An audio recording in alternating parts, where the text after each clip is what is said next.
Indonesia menghasilkan lebih dari 35 juta ton sampah setiap tahunnya. Angka ini sebenarnya berakar dari tren pertumbuhan sampah nasional yang terus meningkat setiap tahun. Dan 61% diantaranya tidak terkelola dengan baik. Dalam laporan KLHK tahun 2023, Menteri Siti Nurbaya juga menyampaikan bahwa tantangan terbesar pengelolaan sampah adalah rendahnya kapasitas layanan daerah dan kebiasaan masyarakat yang belum berubah, sehingga kebocoran sampah ke lingkungan masih sangat tinggi. Sebagian besar sampah memang masuk ke sistem formal, namun 17% lainnya tidak pernah tersentuh.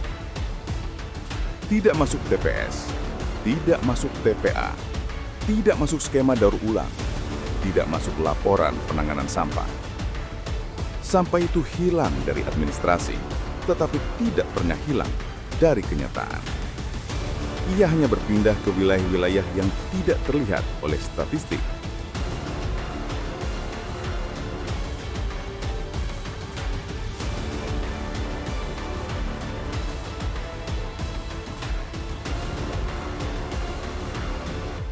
Suara pemerintah terhadap persoalan ini terdengar jauh lebih optimis. Pada 10 Juni 2025, dalam rapat terbatas penanganan sampah nasional yang disiarkan Sekretariat Presiden, Menteri LHK Hanif Faisal Nurofik menyampaikan. Mendagri didhawuhi diminta Bapak Presiden untuk kemudian concern terkait dengan sampah dengan Pak Rosan.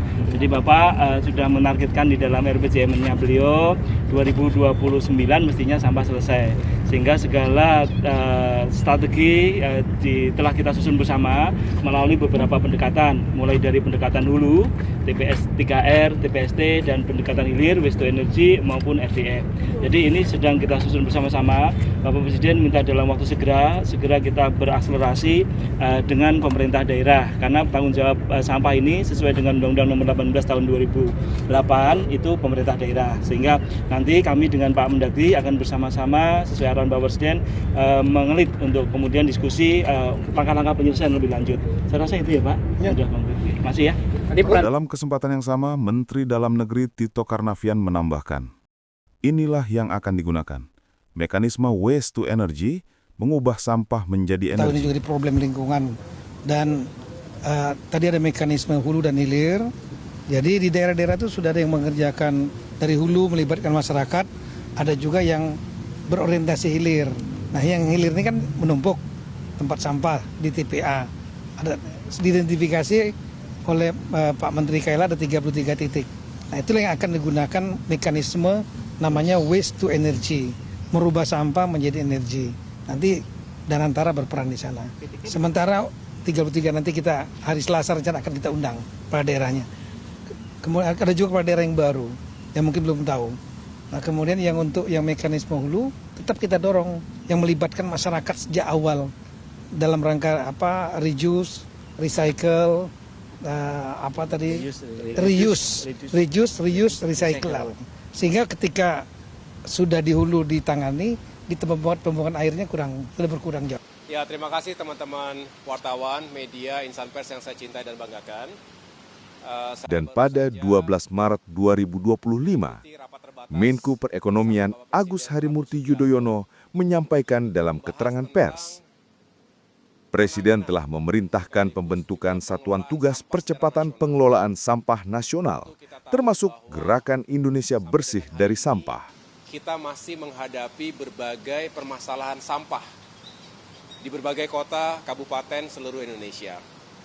Masyarakat kita juga banyak sekali yang sudah mengeluhkan permasalahan ini dan tentu kita tidak boleh diam.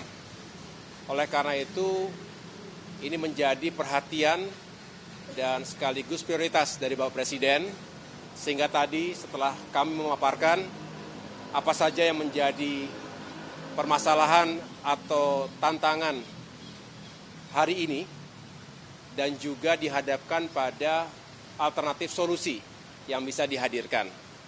Dan tentunya kita harus menghadirkan kesadaran dan kepedulian secara nasional. Pertama itu yang harus dibangun, oleh karenanya pendidikan, sosialisasi, termasuk di sekolah-sekolah kita, dari mulai kecil sampai dengan dewasa harus ditanamkan kesadaran untuk membuang sampah pada tempatnya dan mengurangi sampah itu sendiri. Nah, yang kedua tentu kita harus mencari solusi dari kondisi hari ini yang kita tahu di sana-sini sudah terjadi penumpukan sampah. Contohnya Bantar Gebang yang sudah menggunung. Belum lagi tempat-tempat lain yang seringkali bukan hanya menimbulkan polusi tanah maupun udara dan juga mengganggu kesehatan, mencemarkan lingkungan, tapi juga menyebabkan bencana. Nah, ini semua harus kita cegah dan kita hentikan. Disinilah harus hadir beberapa terobosan termasuk penggunaan teknologi dan infrastruktur yang fokus pada penanganan sampah dari hulu hingga hilir. Dari mulai sumbernya, rumah tangga, industri, sentra-sentra komersial, dan semua yang memproduksi sampah. Contoh di berbagai kota metropolitan, Jakarta misalnya yang setiap harinya memproduksi 7.000 hingga 8.000 ton sampah. Ini harus bisa ditangani dengan baik. Di kota-kota besar lainnya juga demikian. Memang skalanya berbeda-beda. Ada yang sudah di atas 1.000 ton per hari, ada yang mungkin di bawahnya, sehingga pendekatan teknologinya pun, termasuk infrastrukturnya pun berbeda-beda. Tetapi kita ingin pastikan di TPST, tempat pembuangan sampah terpadu, sampai dengan nanti di TPA, tempat pemrosesan akhir, di mana sampah diharapkan bisa dihancurkan, kemudian juga sebagian bisa ditimbun, tetapi selebihnya benar-benar kita fokus pada recycle, dikembalikan kepada produser untuk bisa diproduksi komoditas tertentu, tapi juga pembakaran tadi bisa kemudian diubah menjadi listrik. Ini adalah kebutuhan energi yang terbarukan yang juga harus kita kawal bersama-sama. Jadi kesimpulannya adalah kita ingin menghadirkan kebijakan yang komprehensif terintegrasi. Yang menjadi ujung tombak sebetulnya para pemerintah daerah, tetapi pemerintah pusat akan hadir dengan kebijakan dan bersama-sama. Inilah mengapa Bapak Presiden tadi memerintahkan saya untuk menyusun satuan tugas percepatan terkait dengan infrastruktur dan segala elemen pengolahan dan penanganan sampah secara nasional. Kita hadirkan gerakan nasional Indonesia bersih dari sampah. Dan segala hal yang saya anggap penting, tadi juga menjadi perhatian Bapak Presiden, sekali lagi bukan hanya infrastrukturnya, bukan hanya teknologinya, tetapi bagaimana kesadaran masyarakat ini bisa terus kita bangun bersama-sama. Demikian yang dapat saya sampaikan.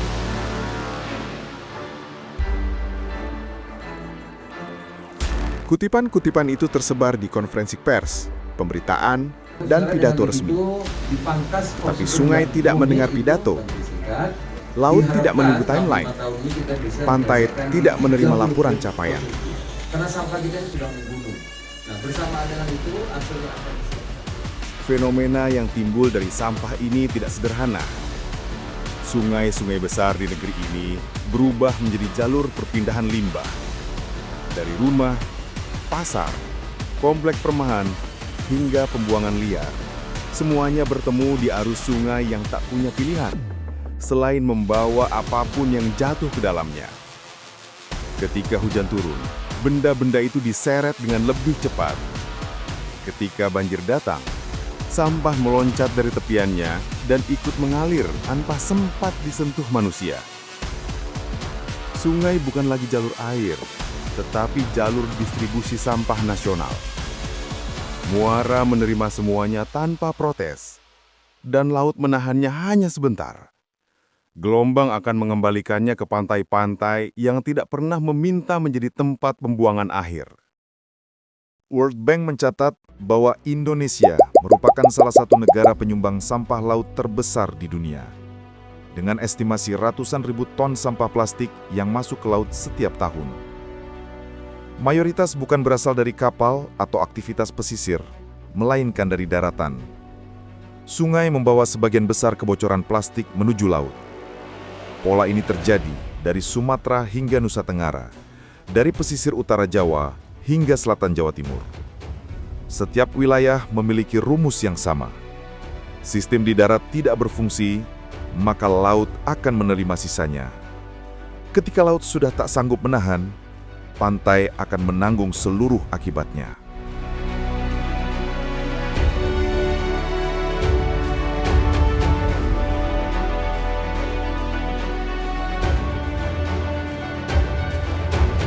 Di saat fenomena itu terjadi secara nasional, pemerintah pusat terus menyampaikan keyakinan bahwa masalah sampah berada dalam jalur penyelesaian. RPJMN 2025-2029 kembali mengulang narasi optimisme itu. Sampah nasional akan diselesaikan sebelum 2029. KLHK menyebut Indonesia memasuki era baru pengelolaan sampah dan 100% sampah terkelola sebelum 2029. Kalimat-kalimat itu masuk ke podium, kamera, siaran langsung dan kanal resmi. Namun, optimisme tidak memiliki jalur gravitasi yang bisa membawa perubahan ke hilir ketika hulu tetap bocor.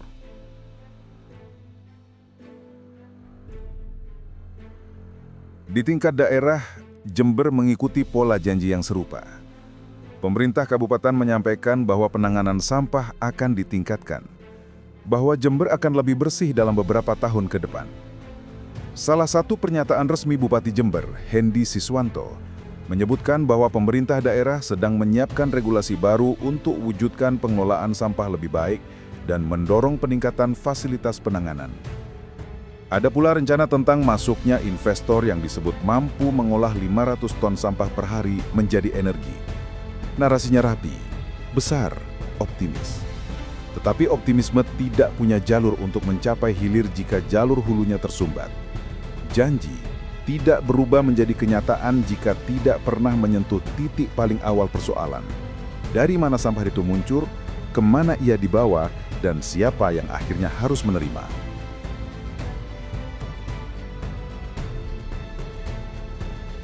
Perjalanan sampah menuju pantai seperti pancer dimulai dari tempat yang tidak terlihat. Desa-desa yang tidak memiliki TPS, kampung-kampung yang tidak terlayani truk sampah, pemukiman yang tidak punya sistem pemilahan, dan pasar-pasar yang sampahnya bercampur tanpa pola. Ketika tidak ada pilihan sistemik, masyarakat memilih cara bertahan, membakar sampah di halaman, mengubur di tanah kosong, atau membuangnya ke sungai. Tidak semuanya dilakukan karena ketidakpedulian. Sebagian besar dilakukan karena ketiadaan pilihan. Sungai akhirnya menjadi tempat penampungan darurat bagi masalah yang tidak pernah diselesaikan.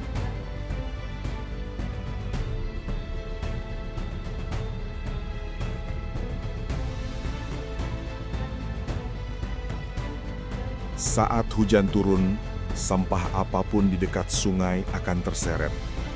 Plastik ringan, botol minuman, styrofoam, popok, kayu, pecahan perabot, sisa dapur, semuanya masuk ke arus dan bergerak tanpa arah selain hilir. Sungai menerima semuanya, sungai mengalirkan semuanya, sungai tidak menghentikan apapun. Ketika arus mencapai muara, sampah memasuki ruang yang lebih besar. Laut hanya menahan sementara. Ombak akan mengembalikan semuanya ke garis pantai.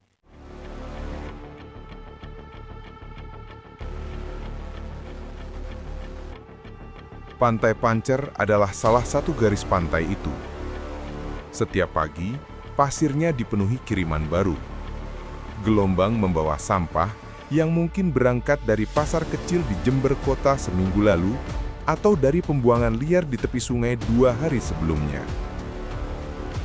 Kadang kiriman datang sedikit demi sedikit, kadang datang seperti serangan, kadang satu malam bisa mengubah seluruh permukaan pantai. Warga Pancer tidak membuang sampah ke laut.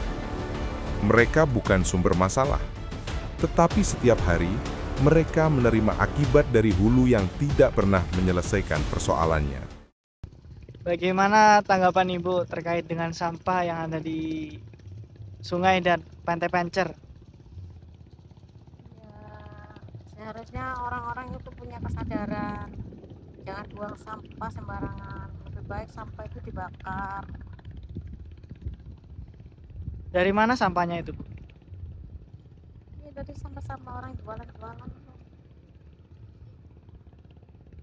Kok bisa sampai terbawa sungai ini, Bu? Orang buangnya di sungai, orang buang sampahnya di sungai. Semuanya ngumpul ke laut, jadinya sampah numpuk di laut. Apa pemerintah ikut andil dalam hal ini, Bu? Pemerintah tidak pernah turut campur, hanya masyarakat yang bersihin. Terus bagaimana harapan Ibu ke depannya? Supaya ada pihak-pihak yang bisa membersihkan sampah agar terlihat bersih lagi lautnya. Baik, dengan Mbak siapa? Lutfia. Jadi menurut Mbak sendiri, kira-kira pemandangan sampah ini menarik nggak sih? Kalau menurut saya pribadi ya tidak menarik ya, karena kurang bagus gitu kan. Seharusnya tempat wisata ini kan bisa dibuat kayak Jauh dari kata sampah ya? iya, harusnya kan bersih untuk bersenang-senang gitu kan. Kayak terkesan mengganggu suasana. Iya, mengganggu pemandangan. Apalagi kalau baunya gitu ya, Iya, Mbak? baunya yang menyengat itu juga mengganggu pendatang yang kesini. Baik, terima kasih ya Mbak Ya, atas sama-sama. informasinya. Bagaimana menurut Bapak, bagaimana kondisi kebersihan pantai Raja gitu? Kalau masalah sampah di wisata pantai ini ya, kita dari sampah itu bukan di wilayah Keraja, ya kan? Iya. Jadi sampah itu datang dari Jember, Balung, dari Muara, dari sungai. Pusatnya di sini. Terus yang membersihkan di sini ya saya pribadi di sini yang merawat pantai yang di Pelawangan sini, maksudnya ya di sini aja itu saya yang merawat, yang membersihkan saya dengan semampu saya gitu. Menurut Bapak, apakah banyak pengunjung di pantai ini yang buang sampah sembarangan? Kalau pengunjung itu sudah saya sediakan tempat sampah, yaitu sudah saya sediakan. Tapi ya yang namanya pengunjung kadang-kadang orang nggak paham, nggak nyadari. Buangnya kadang-kadang ya sembarangan juga. Tapi ya saya akhirnya yang mengumpulkan sampah-sampah itu, akhirnya saya sosial di sini. Menurut Bapak sendiri, apakah sampah-sampah di sini itu terkadang menyebabkan bau yang tidak sedap? Masalah itu kayak limbah itu ya. Iya. Itu kan dari Muara juga ada itu bangkainya ayam, kucing dan lain sebagainya, itu memang ada bau yang nggak sedap. Tapi kalau memang saya merasakan ada bau yang nggak sedap, langsung saya tangani. Saya pendem di situ, saya tanam, saya taruh di bawahnya pasir agar tidak mengganggu pengunjung. Di tengah ketidakpastian itu, muncul gerakan-gerakan kecil yang Terima kasih mencoba atas mengisi informasinya, kekosongan Pak. sistem. Beberapa kelompok warga mengumpulkan botol plastik, membersihkannya, memisahkan berdasarkan jenis, lalu mengirimkannya ke Bali sebagai bahan baku industri daur ulang.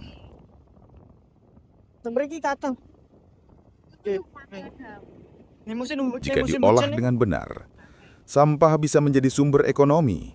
Jika sistem mendukung, sampah bisa berhenti menjadi musuh jika struktur pengelolaan dibangun.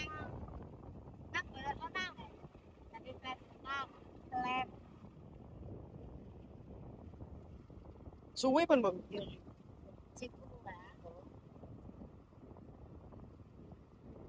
Sampean diwian.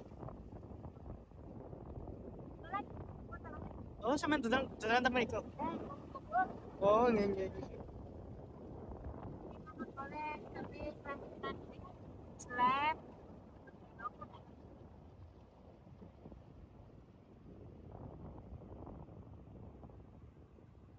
Napa niki mawon, plastik-plastik botol niki? Nek sing niku, botolan niku, teng sing gede botol.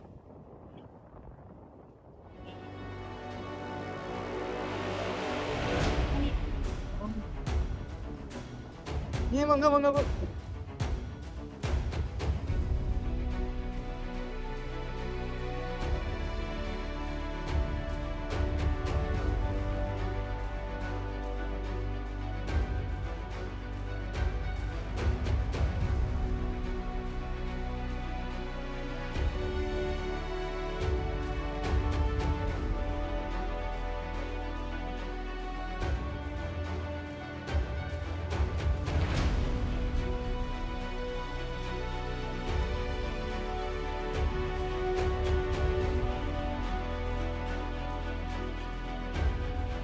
Namun gerakan kecil tidak dapat menahan kiriman besar dari hulu jika sistem besar tidak berubah. Penutupan titik pembuangan liar, pembangunan TPS berbasis desa, edukasi pemilahan rumah tangga, penguatan bank sampah, penegakan aturan kepada produsen plastik sekali pakai, serta fasilitas daur ulang yang bekerja setiap hari harus menjadi bagian dari sistem. Tanpa itu, gerakan warga hanya menjadi usaha mempertahankan sesuatu yang terus runtuh dari atas. Solusi bukan sesuatu yang tidak diketahui. Solusi justru sudah jelas. Yang tidak ada adalah keberanian menjalankannya. Keberanian pemerintah daerah untuk menindak sumber-sumber sampah liar. Keberanian pusat untuk menekan industri agar bertanggung jawab terhadap produk mereka. Keberanian membangun infrastruktur yang lebih cepat daripada pertumbuhan sampah. Keberanian menghadapi kenyataan bahwa sampah tidak hilang oleh kampanye, tetapi oleh tindakan. Tidak aware dengan itu gitu kan. Tapi di sisi lain juga kita juga nggak mengelak bahwa ini ya memang salah pengelolaan gitu ya dari masyarakat dan pemerintah sebagai pengelola. Kalau dari pengamatan saya ya, itu dari rumah itu memang kita dari kecil itu tidak dibudayakan untuk menjaga lingkungan, terutama masyarakat kota ya cenderung lebih tidak peduli lingkungan karena mereka anggap lingkungan tidak begitu pengaruh buat dia gitu. Lain dengan masyarakat di desa gitu ya. Kalau di kota kan semua sudah ada yang mengelola gitu ya, jadi cuma cukup bayar retribusi selesai urusan gitu ya. Tapi ketika tempat penampungan sampah penuh tutup baru jadi masalah yang besar. Untuk sekarang kayaknya tidak bisa ya, karena tanpa sampah itu nggak mungkin, karena kita juga tiap hari BAB mohon maaf kan juga sampah, jadi nggak bisa kita hidup tanpa sampah. Sampah ada, cuma cara mengolahnya saja yang harus diperhatikan gitu ya.